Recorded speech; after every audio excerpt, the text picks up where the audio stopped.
అందరికీ నమస్కారం.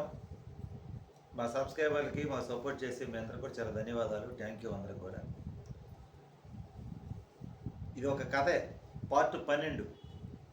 29 సంవత్సరాల గాలి వెధవకి రిటైర్డ్ ఎంప్లాయీ పెళ్లి చేసి వదిలించుకోవాలనుకున్నాడు.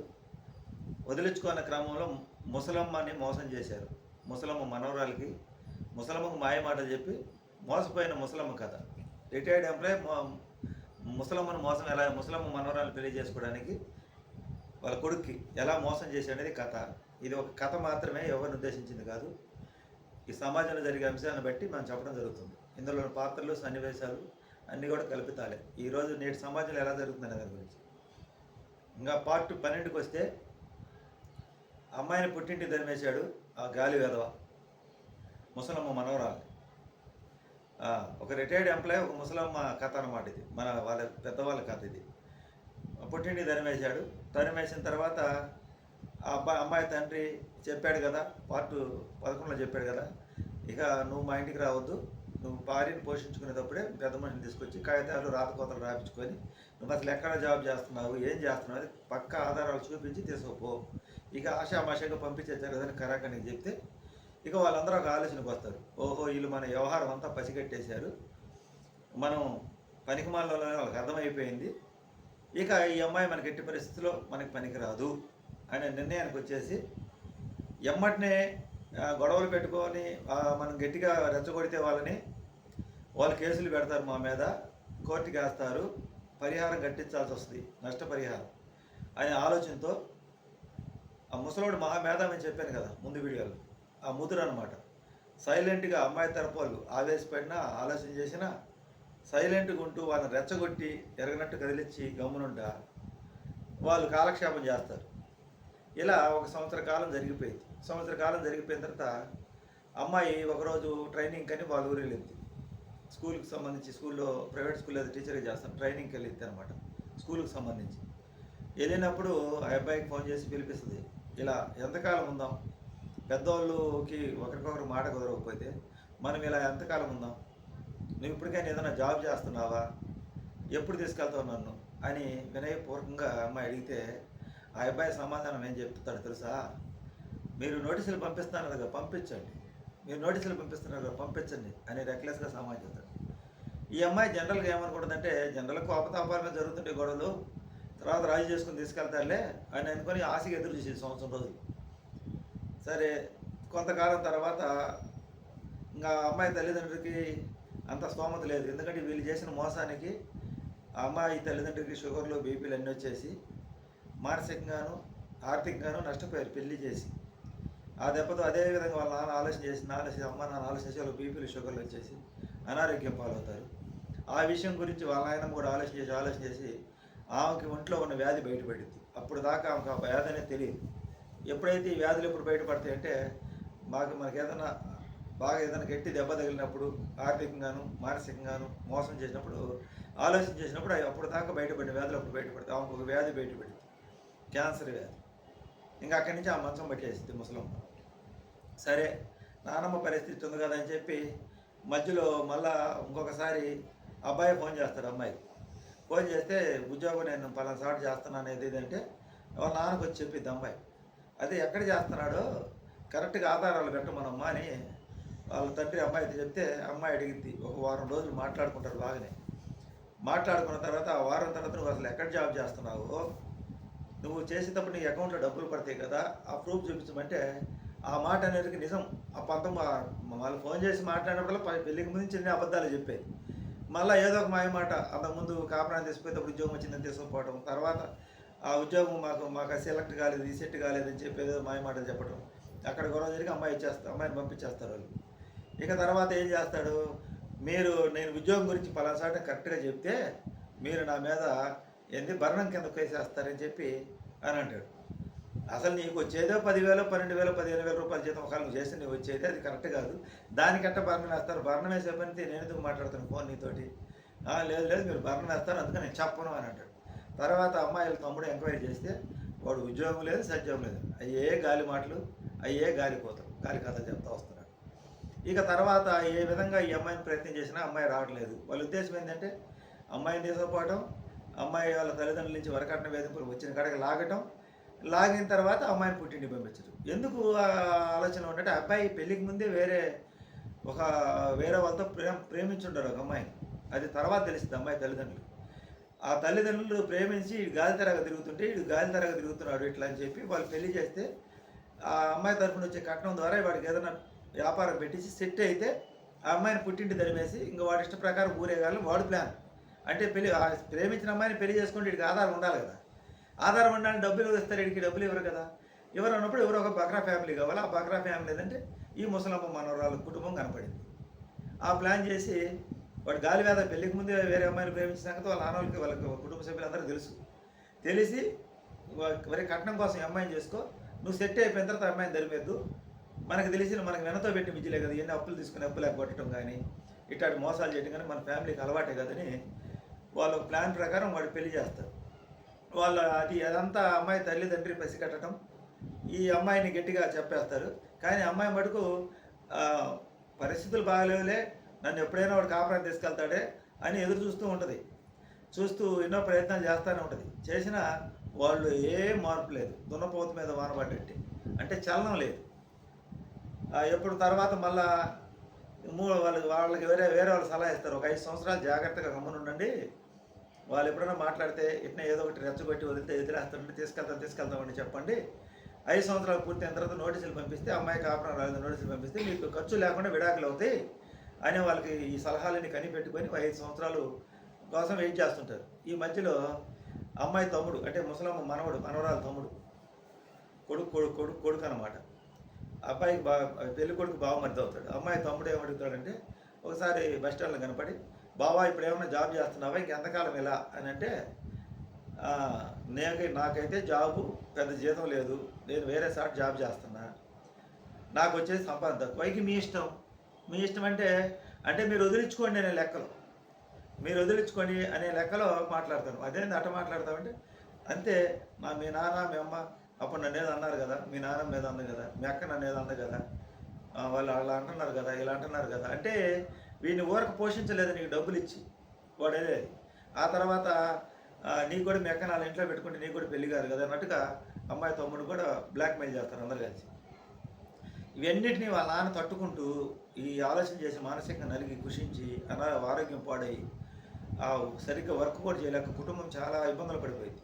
కొంతమంది పాదాలు పెడితే కుటుంబాలు నాశనం అయిపోతాయండి. వాడు పాదం పెట్టిన కానీ కలకల్లాడుతున్న కుటుంబం వెలవెలపోయింది. అలాంటి కుటుంబం పచ్చని కుటుంబాలు పోతాయి. ఇట్లాంటి వాళ్ళతో చాలా జాగ్రత్తగా ఉండాలి. ఇట్లాంటి మనుషులు సమాజంలో చాలామంది ఉంటారు, కుటుంబాలు నిలువున ఆరిపేస్తారు. ఆడపిల్లలు మగపిల్లకాయల మీద కేసులు వేసి డబ్బులు అవుతారు అనేది అంటారేమో, కానీ చాలామంది వీళ్ళు ఇట్లాంటి ఎదవలతో పోరాడలేక వదిలేస్తారు. అది మీకు ఎవరు కానరావు. ఇక తర్వాత కొంతకాలం తర్వాత ఏం జరిగిందంటే, అమ్మాయి వాళ్ళ నాన్నమ్మకి ఆరోగ్యం బాగాలేకపోవడం, అమ్మాయి మళ్ళీ ఒకసారి అబ్బాయి వాళ్ళ నాన్నకు ఫోన్ చేస్తుంది, మామయ్య ఇది పరిస్థితి చేస్తే, ఈ కాలం పిల్లకాయలు భర్త గౌరవాన్ని కాపాడటం లేదు, మా కాలంలో ఇది కాపాడేవాళ్ళు, మీ అంతటి మీరు తీసుకుపోయి ఏరే కాపురం పెట్టుకొని సాక్కోండి అబ్బాయిని అంటే, సాక్కోవడానికి అసలు పని పాటు చేయకుండా ఎడ సాక్కుంటారు. మీరు ఆ రోజు హామీ ఇచ్చారు కదా, నాకు ఇంత జీతం వస్తుంది అంత జీతం వస్తుందని, అట్లా మీ ఇంట్లోనే ఉంటాను మామయ్య, నాకు ఒక ముద్ద పెట్టండి, మీ అబ్బాయి పని చేసినప్పుడే ఆ అబ్బాయి ఉద్యోగానికి వెళ్ళినప్పుడు నేను కూడా ఏదో ఒక చెడు చూసుకుంటే ఇద్దరం కలిసి బతుకుతాం, అప్పుడు దాకా మీరే షెల్టర్ ఉండంటే, నేను పెళ్ళి అయిన తర్వాత 6 నెలలకు బయటకు పంపిస్తాను అని చెప్పి పెళ్ళికి ముందు చెప్పలేదు కదా ఆ మాట, అదంతా దైవ నిర్ణయం అని అతను ముసలాయన మాట దాటేస్తాడు.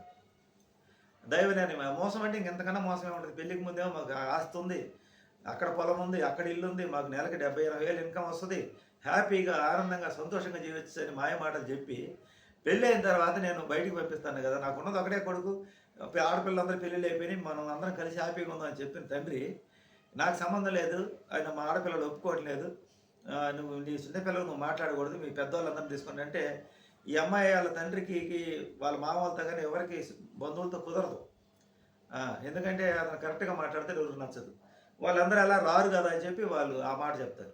ఇంకా అమ్మాయి తండ్రి వాళ్ళందరూ కలిపి ప్రయత్నం చేసి ఇదేదో ఉపదించమంటే వాళ్ళందరూ కూడా సరిగ్గా పట్టించుకోరు. అమ్మాయి వాళ్ళ అమ్మమ్మ కానీ తాత కానీ వాళ్ళ మామ కానీ ఇంకా వాళ్ళ అమ్మమ్మ వాళ్ళ నాయనమ్మ వాళ్ళ అక్క పిల్లకాయలు కానీ వాళ్ళంతా పలుకుబడిన వ్యక్తులే, గొప్ప వాళ్ళే.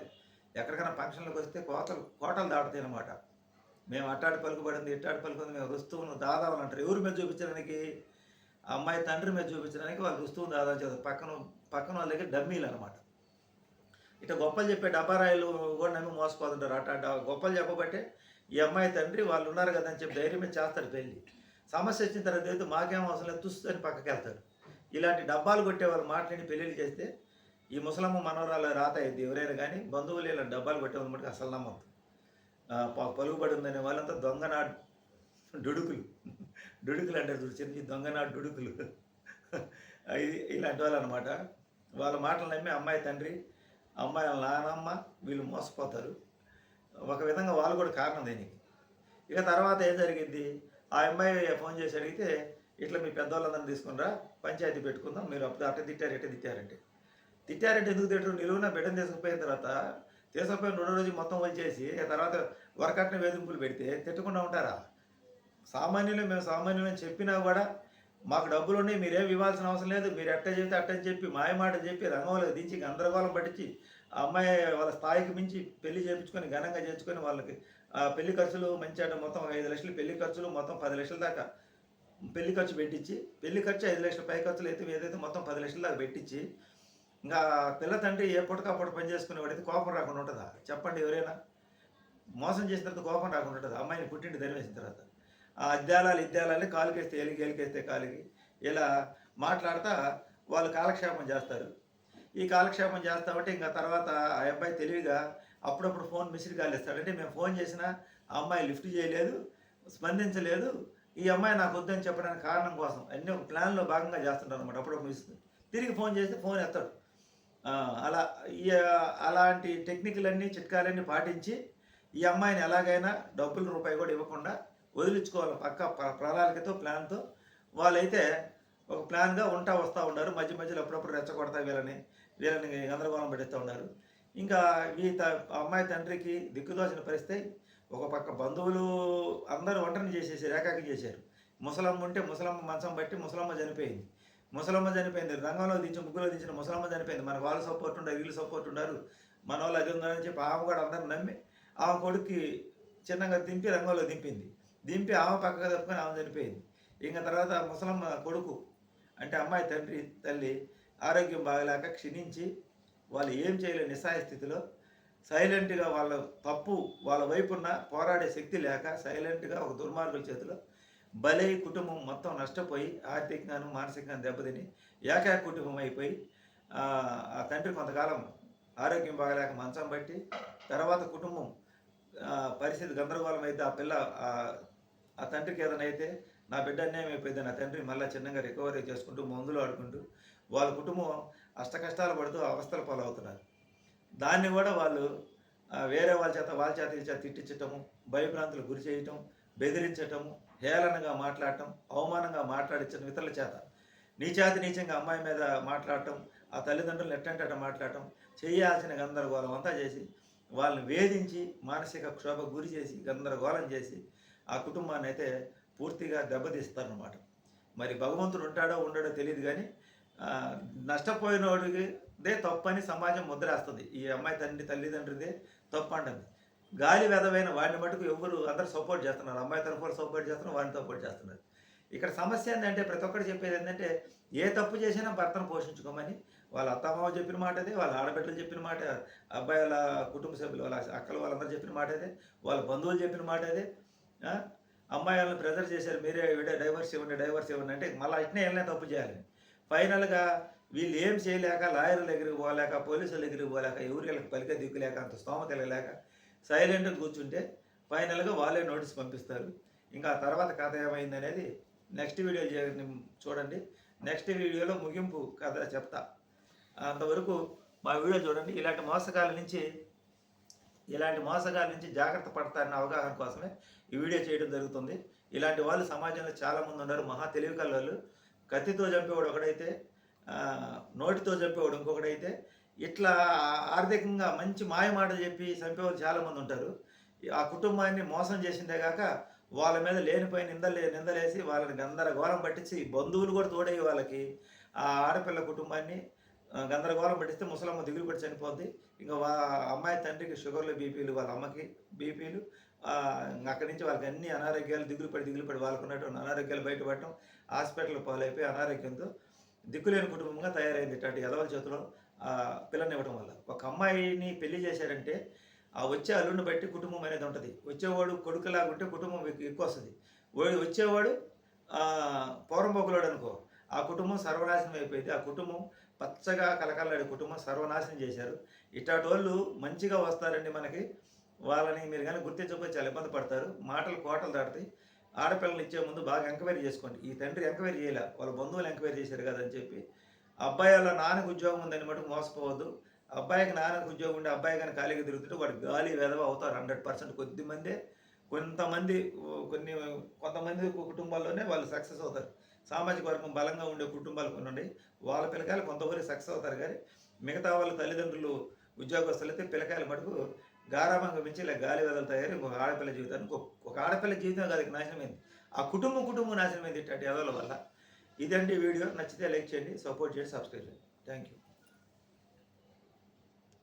ఇది కథ మాత్రమే. మనం యూట్యూబ్ ఛానల్ పెట్టుకున్నాం కాబట్టి నా అనుభవంతో నేను చూసినవి కొన్నిసార్ల ఈ మన అంతర్జాలం అంటే ఇట్లా చూసినవి అయితే వేట్లో అయితే మనకి మన కళ్ళ ముందు జరిగే సంఘటనలన్నీ ఆధారం చేసుకొని ఇలాంటి వీడియోలు చేయడం జరుగుతుంది.